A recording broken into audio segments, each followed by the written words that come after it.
Hello, students. Uh, Welcome back. Uh, Today will be studying business studies, and the topic of today's class will be the second chapter, uh, that is nature of management thought.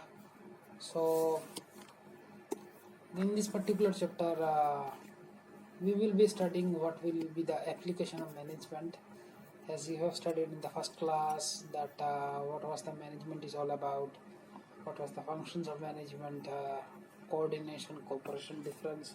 So the first chapter was just the basic um, concept of the management process, or you can say you have just got a brief idea what is the management is all about. But in this particular chapter, we will be dealing with the management theories, and the most important fact in this particular chapter is that we will be studying about scientific management, and we will be starting about the general principles of management. Today I will not go much into the details of this particular chapter. Just I will give you the brief idea of what is the chapter is all about. See, there are various management theories which has been developed over a period of times by various famous management gurus. Uh, when you will go in higher studies in BCom, MCom, MBA, you will be studying these things much in details. But talking about this particular chapter, we will study two things very importantly. One is scientific management, which was developed by F.W. Trailer, that is Frederick Winslow Trailer. Uh, we called it him the scientific management. And the second aspect is that Henry Fayol, principles of management. So these two things are very important for this particular chapter, and we will be studying something extra. So if I have to tell you about what is the nature and principles of management, I will be saying that management is the art of getting done through others. That's what we have studied in the last chapter, and management process is being changing constantly. That suppose if I have to talk about functions of management, it is not one way, because you have studied that planning has got some role, and then staffing, organizing has got some other different role. So there are different functions of management, and they are applied in different ways according to the need and the scope of the situation demanded. So if I have to talk today about nature and principles of management, it has got some points as explained in your book. uh, Nature, I told you what is the main core area, or how is the behavior of the management. And principle, I will say about the one thing which is the basic rules and regulations of the management. So we will study the topic, and we will be first of all, if I have to write down these points in a piece of paper from the book, it will be very easy to learn. So first point is that it is universal applicability. See, I have told you in the last chapter also of business studies, is that the management principle what is used in India, or in a particular organization, or in a particular field, it has got acceptance all over the world, and it is recognized everywhere.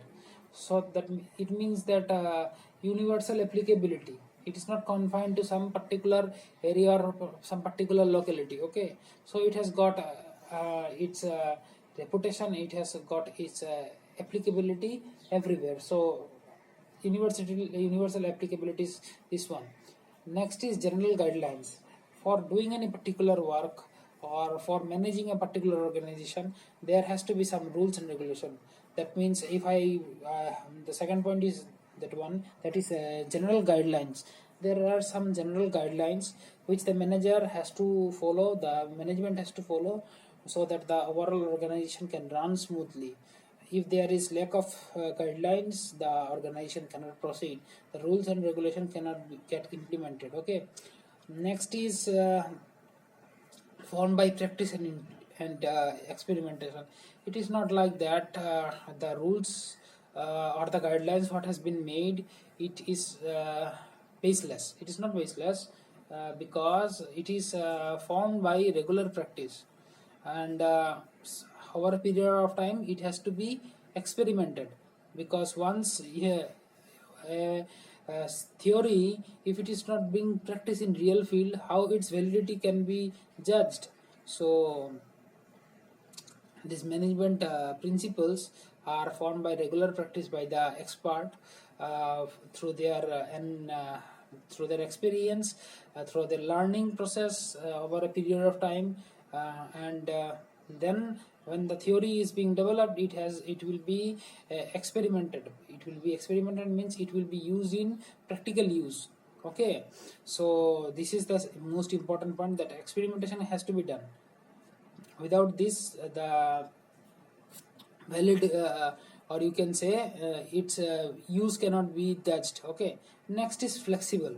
Flexible means once the management rules and regulations are being formulated, it will be judged from the point that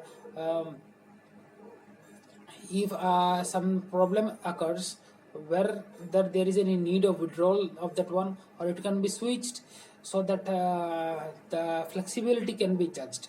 If it is flexible, then it is good for the organization. If it is stubborn means कोई जिद लगा कर बैठा हुआ है, उसको हम हटा नहीं पाएंगे, that is inflexible.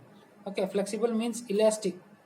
If it is elastic, then it is good, then it is beneficial for the organization. If it is inelastic, that means उसको हम लोग expand नहीं कर सकते, उसको हम change नहीं कर सकते, then it is not good for the organization. Okay, next is mainly behavioral. Behavioral means it is related to human behavior. ऐसा कुछ नहीं, it is not applicable for non-living things. Okay, the main management principles are applied to the human psychology, human experience, human knowledge, human beliefs, human applications, behavior applications. So it is mainly related to behavioral. What is related to staff, employees, then boss, then his colleagues, his internal environment and external environment factors. So this is mainly related to human psychology, or you can say the staff, the behavior, or the employees who are working in the organization. So there, these things are based on this human approach. Okay, next is contingent. Contingent means what I can say, contingent in accounts you have studied, contingent liability. It may arise or it may not arise. That means it depends upon the situation. Okay, so management principle is not like that he will apply it within a fortnight, or you will use suddenly. It demands the situation, or it may it requires the applicability. If there is any need, then only the management rules and regulations are being formulated, and then they are applied. Okay, so if the situation demand is not there, it is of no use this particular activity. So contingent is one of the most important aspect of this nature and principles of management. And the final one is the cost and effect relation. जो भी हम लोग चीज apply करते हैं उसका कुछ effect होता है, कुछ कॉस्ट होता है. There has to be some cost. Why we are applying these management rules? So that the organizations gain momentum, or the organization gets some positive results. Okay, so for example, if I use a formula that beyond 3 days, if the employees are not coming timely, their 1 day salary will be deducted. So what is the effect? They will be punctual, they will be disciplined, there will be lack of indiscipline. Okay, so the cause is that we have been little bit strict, and effect is what? Effect, the people has become attentive, they have become disciplined. Okay, so everything has cause and effect relationship. So these 7 points are there in your book. What I have tried to explain you from my own idea. I have not marked it up, or I have not memorized. I have just written the points in a piece of paper, and what I have got the idea I have explained in front of you. I hope it will be more clear to you if you once read the book. Okay, so because without reading the book it is not possible to write these statements in the examination paper. So put your valuable comments in YouTube. If you have any complaints and doubts, you can call me and inform me. Okay, thank you.